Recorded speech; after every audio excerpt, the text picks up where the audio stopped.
Olá, estamos de volta com mais uma resenha do Cangaço. Já estamos com um bom tempo que nós aqui no nosso canal conversamos sobre obras e sabemos que você gosta da temática do cangaço. Por isso, a gente escolhe quinzenalmente uma obra, mas também nós iremos buscar aquilo que você sugere. Tem muitas sugestões aqui de livros e a gente busca nas livrarias para adquirir essa obra e fazer o comentário. É com muita satisfação que a gente desenvolve esse trabalho. Então saia daí. Em instantes nós iremos conversar com a obra que remete o leitor a curiosidades e também a temas intrigantes.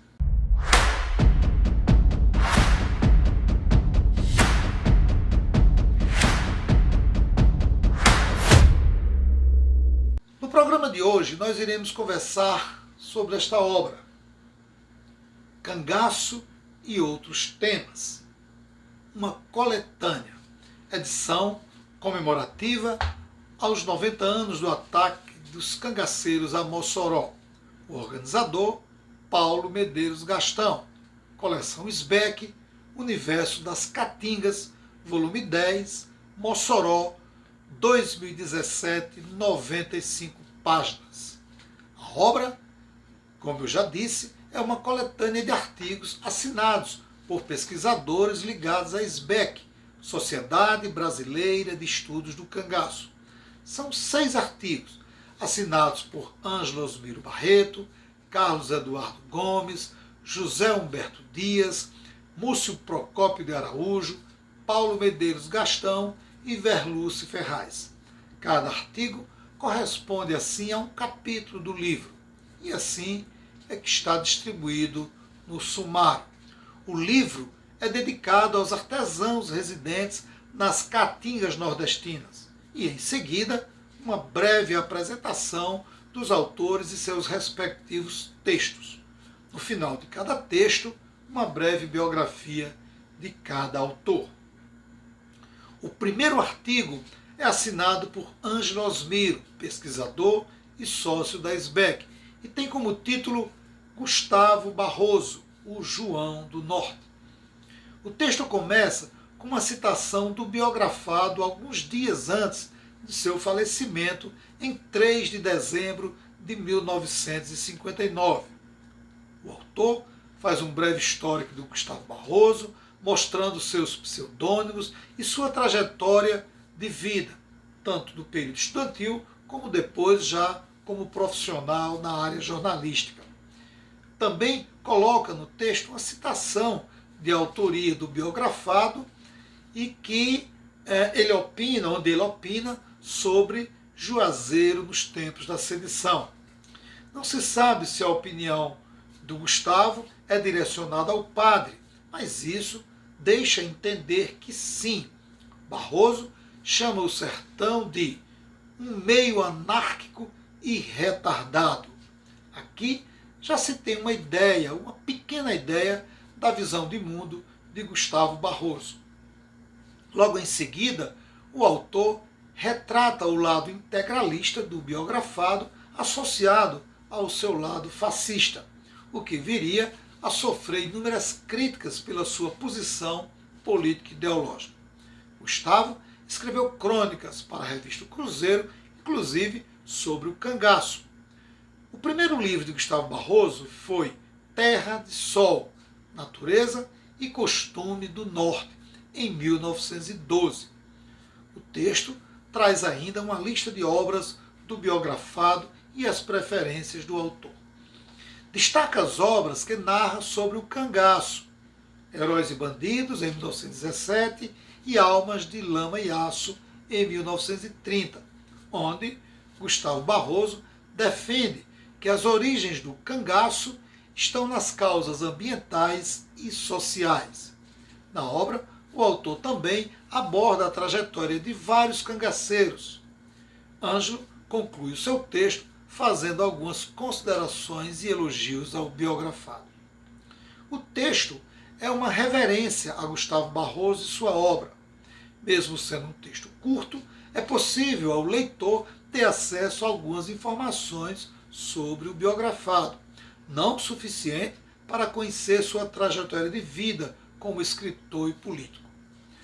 O autor comete os mesmos equívocos de outros textos e outras obras, quando não faz nenhuma referência bibliográfica ao final de seu texto.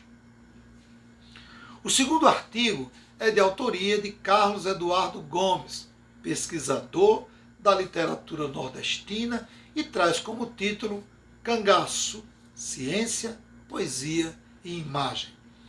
O autor começa seu texto com uma citação de Ariano Suassuna, fazendo referência à tese do escudo ético defendido pelo escritor Frederico Pernambucano. A partir daí, o autor constrói sua narrativa, mostrando em sua introdução as dicotomias e as mais variadas contribuições historiográficas em torno da temática.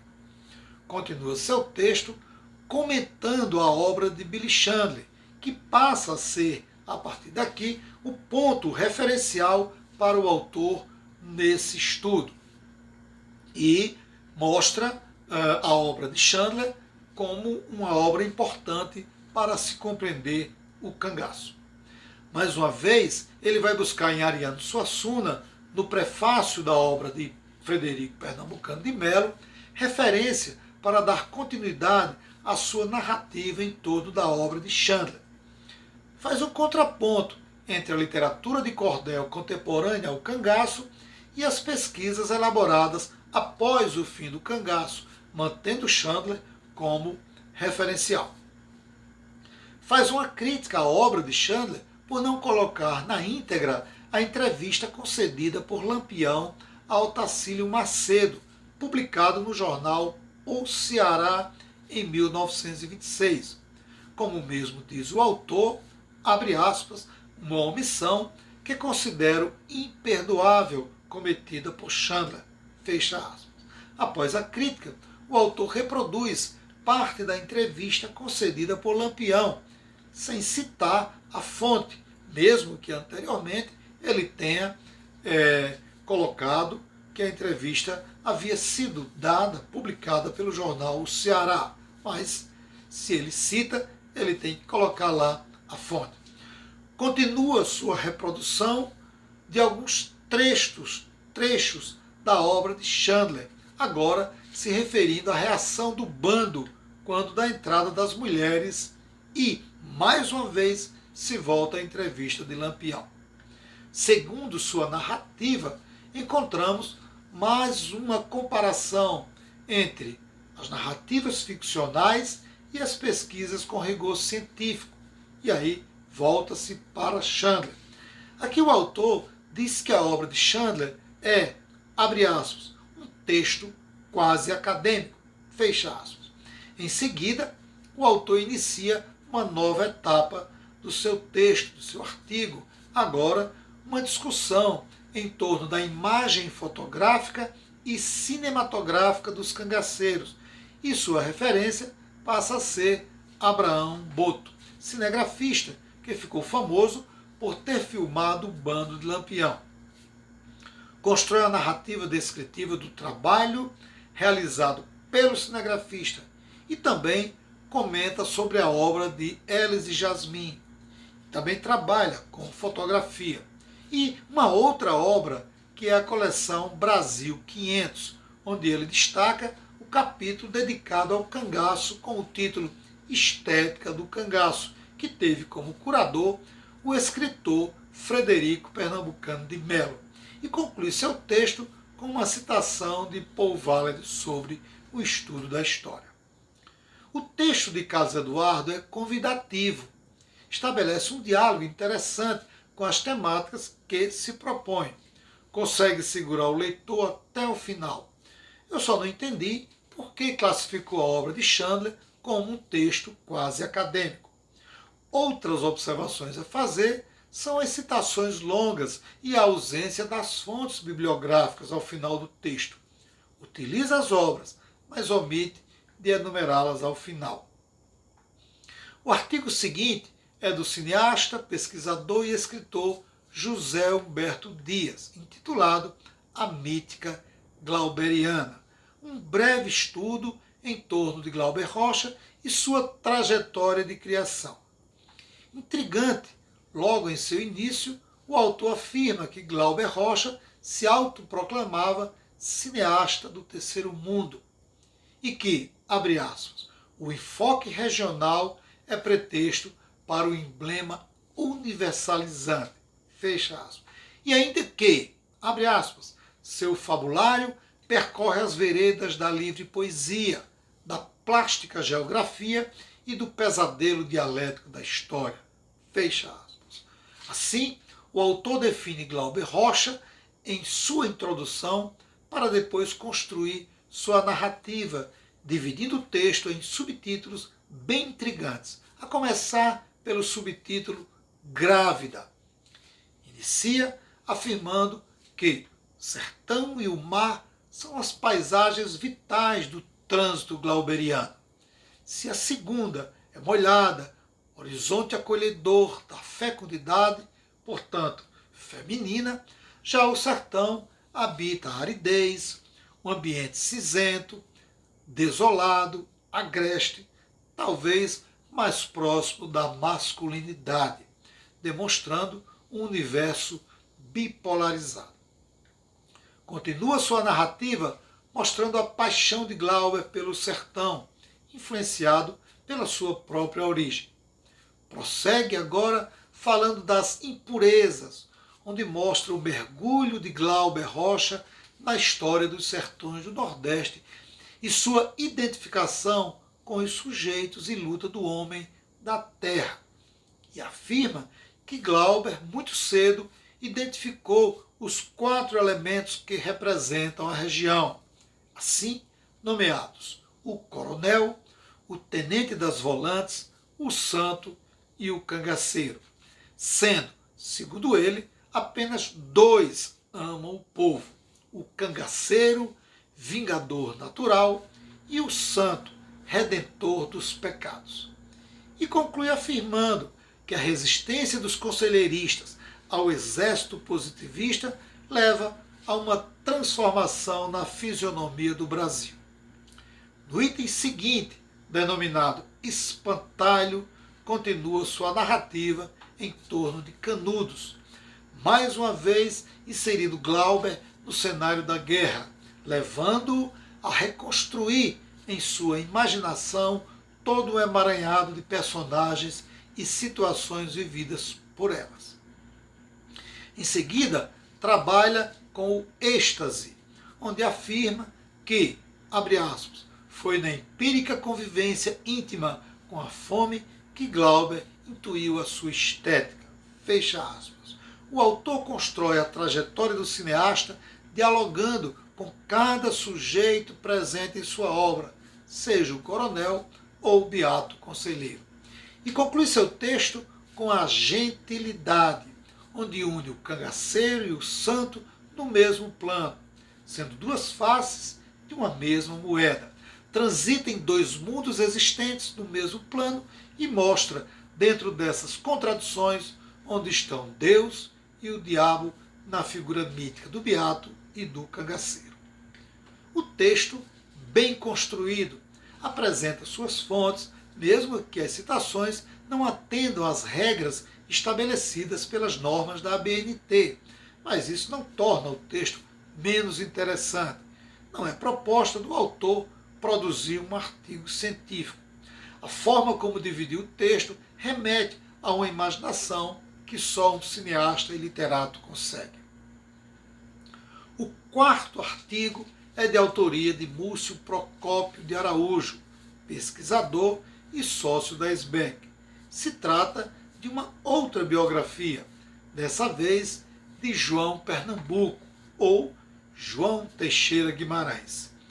Diferente dos artigos anteriores, Múcio faz uma retrospectiva histórica cronológica com precisão de datas e acontecimentos para o leitor, mostrando os trabalhos do biografado, os destaques da imprensa nacional, inclusive com a discografia e as inúmeras composições e seus respectivos intérpretes. O que causa estranheza em seu texto é que conclui descrevendo as estações ferroviárias do Brasil, que, a meu ver, foge da proposta inicial do seu texto. Remete o complemento como sendo uma contribuição do escritor Luiz Rubem. Mesmo sendo uma informação interessante, ela é desnecessária e imprópria para a proposta do texto. O texto de Múcio leva o leitor a despertar curiosidade sobre o biografado. Se preocupa em apresentar suas fontes, o que é importante, mas conclui desviando do seu propósito inicial. O artigo seguinte é de autoria de Paulo Medeiros Gastão, que se apresenta como membro fundador da SBEC e tem como título Os Caminhos de Chico Pereira. Esse artigo foi uma palestra feita na ocasião de um seminário na cidade de Nazarezinho, na Paraíba. O autor inicia seu texto mostrando o crescimento do número de estudiosos da temática do cangaço e a amplitude do diálogo da história com outras áreas do conhecimento. Ele traça o percurso da família Pereira em sua geografia e genealogia. O autor faz referências a vários episódios da história dos sertões do Nordeste do Brasil, intercalando com a trajetória de vida de Chico Pereira, e que o leitor tem que ficar atento para não se perder na narrativa. Descreve o ataque a Sousa em 1924 a partir do processo crime instaurado contra o paraibano. A descrição do fato é impressionante e acrescenta a relação dos cangaceiros envolvidos no episódio por ordem alfabética com a pequena biografia. E também acrescenta o número e o nome dos soldados que participavam e que atuavam naquela região.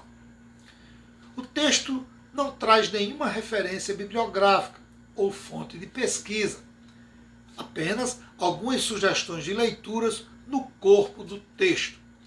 A leitura nos remete a fatos, mas deixa uma lacuna que se refere a fontes. A fonte que ele utiliza é o processo crime, mas está dentro da obra, ele não faz nenhuma abordagem, não remete para o final do texto, o que é para ocorrer. O último artigo é de autoria de Verluce Ferraz, formado em letras, jornalismo, direito e psicologia. Tem uma vasta produção no campo da literatura e outras áreas. O artigo tem como título Recordações da Casa de Pedra.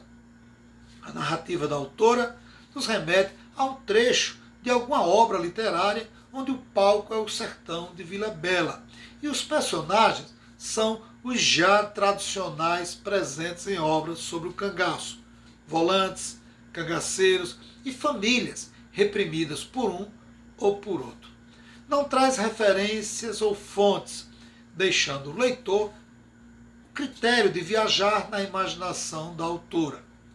É um artigo interessante e que contribui para você viajar um pouco, com o seu imaginário, com a sua imaginação para os sertões do Nordeste do Brasil.